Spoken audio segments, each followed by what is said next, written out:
Should be okay. You've got to keep track of stuff, but I've always been quite good with numbers. Good. That's their first requirement. And they want someone who's computer literate, which we know you are. Sure. Then they mention organisational skills. They want someone who's well organised. Yes, I think I am. And tidy? Yes, they go together really, don't they? Sure.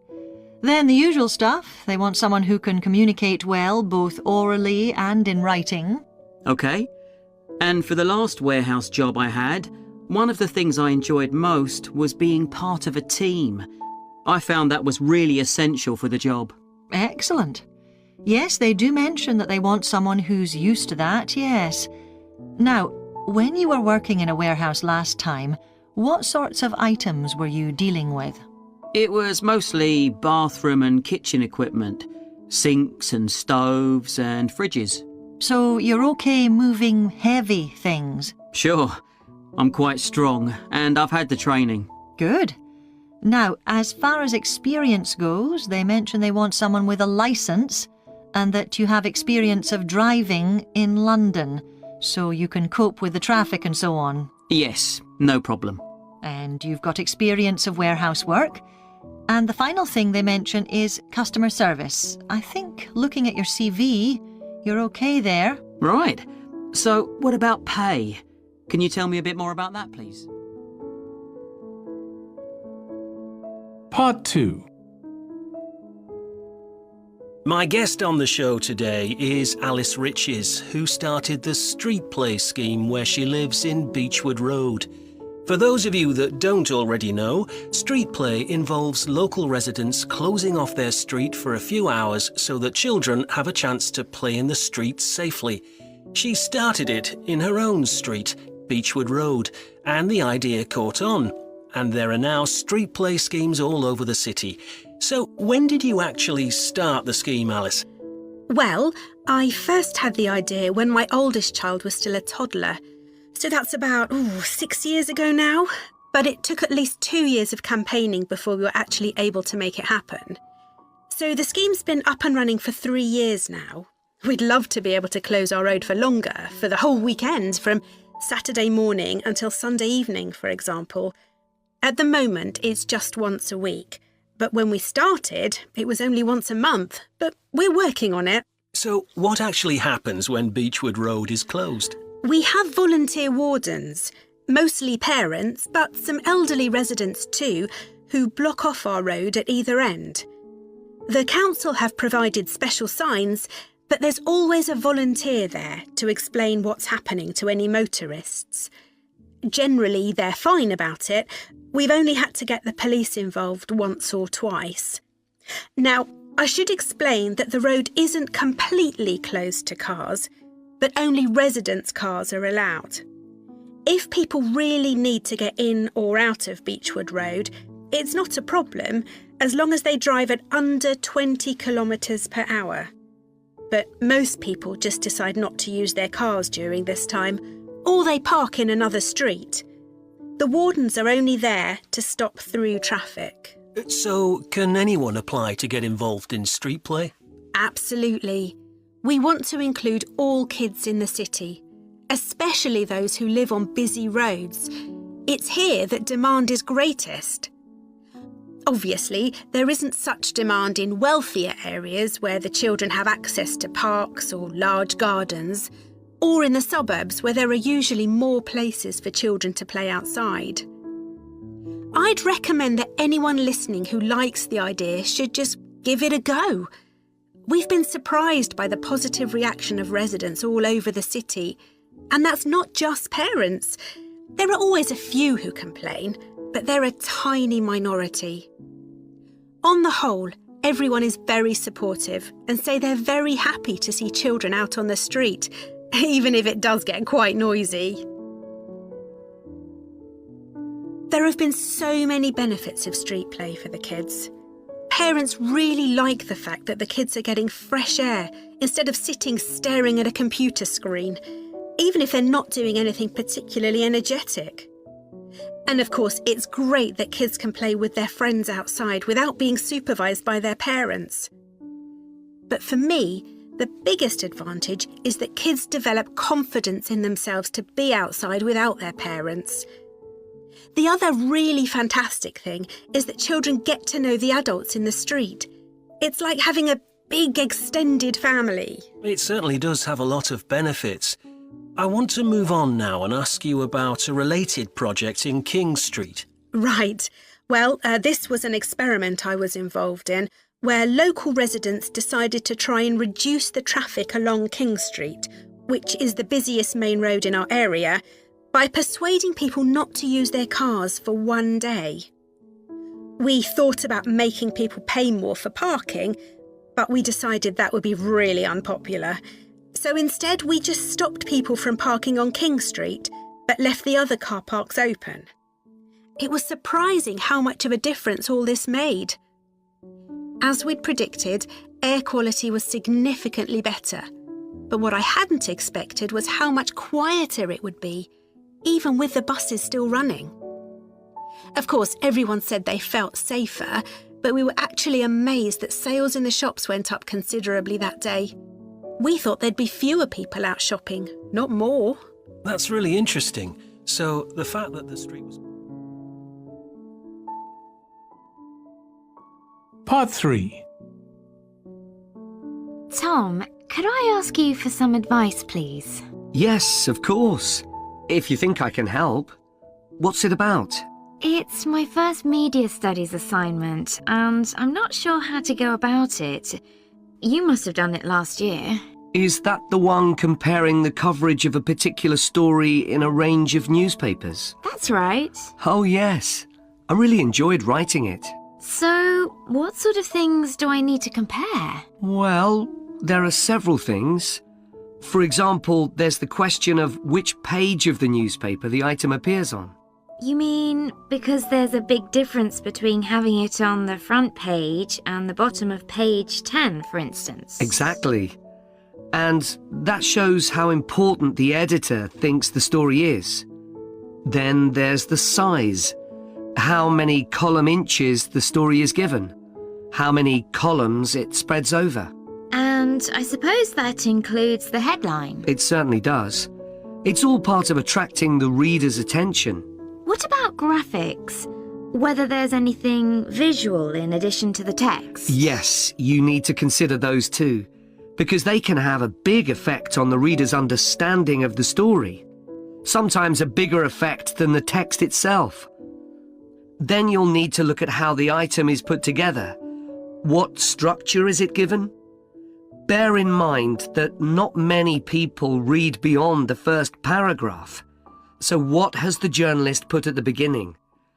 And if, say, there are conflicting opinions about something, does one appear near the end where people probably won't read it? And newspapers sometimes give wrong or misleading information, don't they? Either deliberately or by accident. Should I be looking at that too? Yes, if you can. Compare what's in different versions. And as far as possible, try and work out what's true and what isn't. And that relates to a very important point. What's the writer's purpose? Or at least the most important one, if they have several. It may seem to be to inform the public, but often it's that they want to create fear or controversy, or to make somebody look ridiculous. Gosh, I see what you mean. And I suppose the writer may make assumptions about the reader. That's right. About their knowledge of the subject, their attitudes, and their level of education, which means writing so that the readers understand without feeling patronised. All of that will make a difference to how the story is presented. Does it matter what type of story I write about? No. National or international politics, the arts, anything, as long as it's covered in 2 or 3 newspapers. Though, of course, it'll be easier and more fun if it's something you're interested in and know something about. And on that basis, a national news item would be worth analysing. I'm quite keen on politics, so I'll try and find a suitable topic. What did you choose for your analysis, Tom? I was interested in how newspapers expressed their opinions explicitly. So I wanted to compare editorials in different papers, but when I started looking, I couldn't find two on the same topic that I felt like analysing. In that case, I won't even bother to look. So in the end, I chose a human interest story, a terribly emotional story about a young girl who was very ill, and lots of other people, mostly strangers, raised money so she could go abroad for treatment. Actually, I was surprised. Some papers just wrote about how wonderful everyone was, but others considered the broader picture, like why treatment wasn't available here. I usually find stories like that raise quite strong feelings in me. I'll avoid that. Perhaps I'll choose an arts topic, like different reviews of a film or something about funding for the arts. I'll think about that. Yes, that might be interesting. Okay, well, thanks a lot for your help, Tom. It's been really useful. You're welcome. Good luck with the assignment, Hazel. Part 4. Nowadays, we use different products for personal cleanliness, laundry, dishwashing and household cleaning, but this is very much a 20th century development. The origins of cleanliness date back to prehistoric times. Since water is essential for life, the earliest people lived near water and knew something about its cleansing properties, at least that it rinsed mud off their hands. During the excavation of ancient Babylon, evidence was found that soap making was known as early as 2800 BC. Archaeologists discovered cylinders made of clay, with inscriptions on them saying that fats were boiled with ashes. This is a method of making soap, though there's no reference to the purpose of this material. The early Greeks bathed for aesthetic reasons and apparently didn't use soap. Instead, they cleaned their bodies with blocks of sand, pumice and ashes, then anointed themselves with oil and scraped off the oil and dirt with a metal instrument known as a strigil. They also used oil mixed with ashes. Clothes were washed without soap in streams. The ancient Germans and Gauls are also credited with discovering how to make a substance called soap, made of melted animal fat and ashes. They used this mixture to tint their hair red. Soap got its name, according to an ancient Roman legend, from Mount Sapo, where animals were sacrificed, leaving deposits of animal fat. Rain washed these deposits, along with wood ashes, down into the clay soil along the river Tiber. Women found that this mixture greatly reduced the effort required to wash their clothes. As Roman civilization advanced, so did bathing. The first of the famous Roman baths, supplied with water from their aqueducts, was built around 312 BC. The baths were luxurious, and bathing became very popular. And by the 2nd century AD, the Greek physician Galen recommended soap for both medicinal and cleansing purposes.